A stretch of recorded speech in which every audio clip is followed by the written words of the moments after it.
اعوذ باللہ من الشیطان الرجیم بسم اللہ الرحمن الرحیم۔ السلام علیکم ورحمۃ اللہ وبرکاتہ۔ محترم بھائیوں اور بہنوں، اگر آج آپ نے یہ وظیفہ کر لیا تو سمجھ لیں کہ آپ کی زندگی آج سے بدل جائے گی۔ آج جن قرآنی کلمات کا وظیفہ میں آپ کے لیے لایا ہوں وہ بہت ہی پیارے کلمات ہیں۔ یہ ایسے کلمات ہیں کہ جن کو اگر کسی مشکل میں پڑھا جائے تو فوری طور پر وہ مشکل حل ہو جاتی ہے۔ رزق کی تنگی کے لیے یہ کلمات پڑھیں تو رزق کی تنگی دور ہو جاتی ہے، اور اگر یہ کلمات کسی حاجت کے لیے پڑھے جائیں تو اللہ کے فضل و کرم سے وہ حاجت پوری ہوتی ہے۔ کسی مقصد کے لیے پڑھے جائیں تو وہ مقصد میں کامیابی ہوتی ہے۔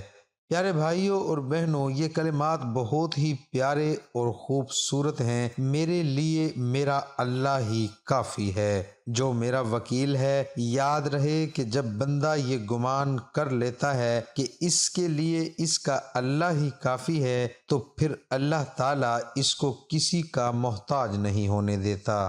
یہ کلمات سورہ آل عمران کی ایک آیت کا حصہ ہیں۔ آج کی ویڈیو میں آپ کو انہی کلمات کا ایک ایسا مجرب اور قیمتی وظیفہ بتاؤں گا جس کو آپ اپنے کسی بھی حاجت کے لیے کریں گے تو انشاءاللہ آپ کی وہ حاجت پوری ہوگی۔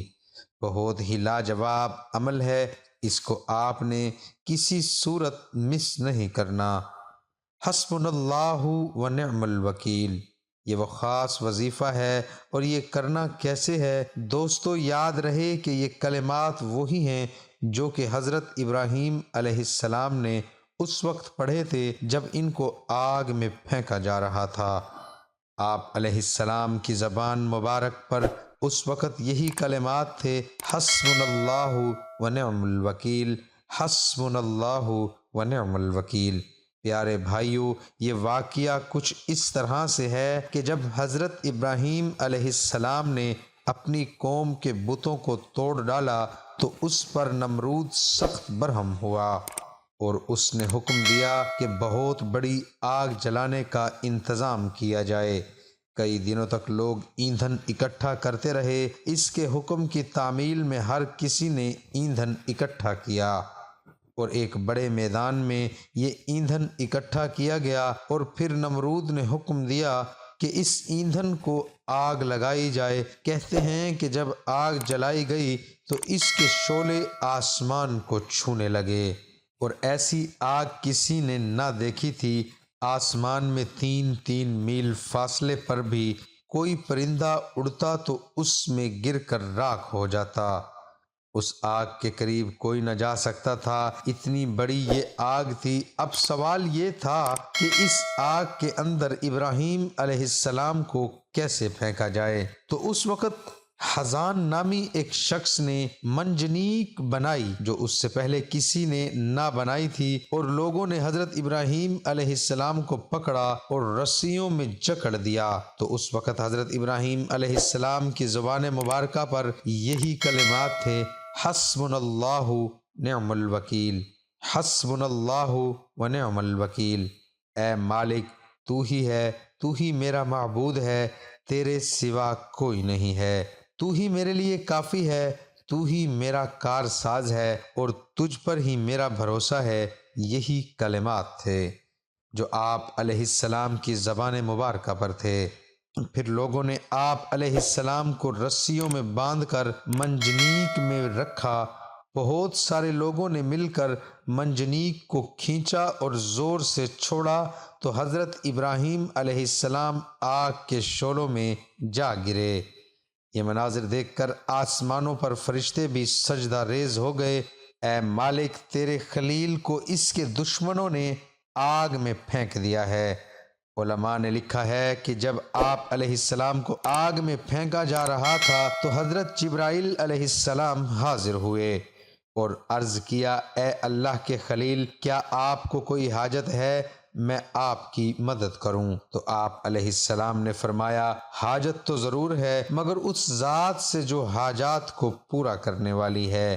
اور فرماتے ہیں کہ بارش اور ہوا کے فرشتے بھی حاضر خدمت ہوئے اور کہنے لگے کہ آپ حکم دیں تو ہم اس آگ کو بجھا دیں، لیکن آپ علیہ السلام کی زبان مبارکہ پر یہی کلمات تھے اور آپ نے ان کو منع فرما دیا کہ میرا اللہ ہی میرے لیے کافی ہے، وہی مددگار ہے، وہی میری مدد کرے گا۔ پھر لوگوں نے دیکھا کہ وہی آگ جو آسمانوں کو چھو رہی تھی وہ حضرت ابراہیم علیہ السلام کے لیے گل گلزار بن گئی۔ اسی آگ کے اندر اللہ تعالیٰ نے حضرت ابراہیم علیہ السلام کے لیے اپنی نعمتیں بھی جاری فرمائی۔ پیارے بہنوں اور بھائیوں، کہتے ہیں کہ وہ رسیاں تو جل کر راکھ ہو گئیں جس سے حضرت ابراہیم علیہ السلام کو باندھا گیا تھا، لیکن آپ علیہ السلام کا ایک بال بھی نہ جلا۔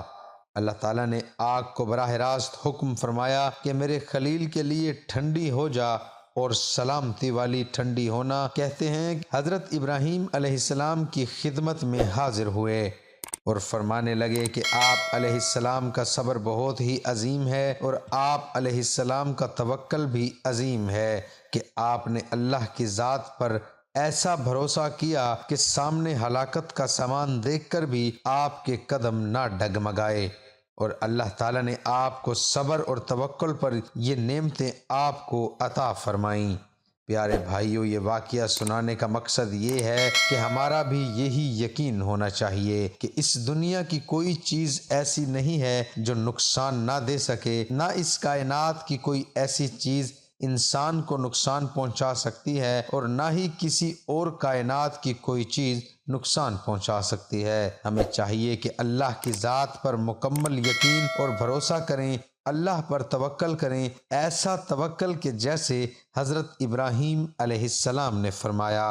اور جب ہم اسی توکل کے ساتھ اس وظیفے کو کریں گے تو یقین جانیے کہ آپ کی کوئی حاجت ایسی باقی نہ رہے گی جو پوری نہ ہو۔ ہر مشکل سے اللہ تعالیٰ آپ کے لیے راہیں نکالے گا۔ تو چلیے بڑھتے ہیں اپنے آج کے وظیفے کی جانب، اور آپ کو بتاتے ہیں کہ آپ نے وظیفہ کیسے کرنا ہے۔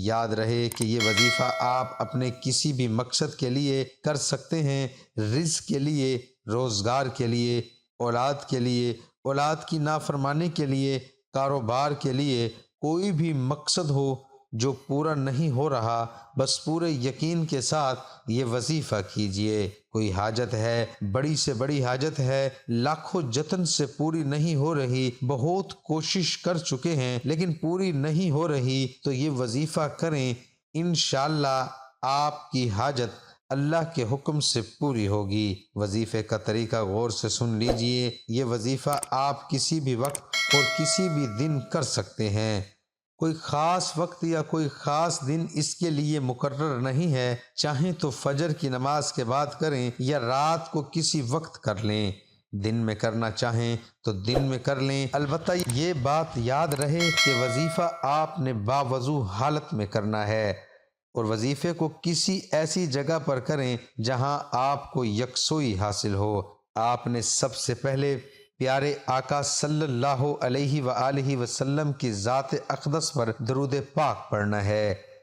3، 5 یا 7 مرتبہ درود پاک پڑھیں، اور اس کے بعد ایک تسبیح 100 دانوں والی پر یہ کلمات حسبنا اللہ ونعم الوکیل پڑھیں، اور آخر میں دوبارہ آپ نے آقا صلی اللہ علیہ وآلہ وسلم پر درود پاک پڑھنا ہے، اور اسی طرح سے اس عمل کو مکمل کر لینے کے بعد آپ نے اللہ تعالیٰ کے حضور سر بسجود ہو جانا ہے اور اپنے مقصد، اپنی حاجت، اپنی پریشانی یا مشکل کے لیے دعا مانگنی ہے۔ آپ یہ وظیفہ کر رہے ہیں، یاد رہے اس وظیفے کو آپ نے 21 دن تک جاری رکھنا ہے۔ جتنا یقین اور اللہ کی ذات پر توکل کے ساتھ یہ وظیفہ کریں گے، اتنی جلدی نتائج آپ کے سامنے آئیں گے۔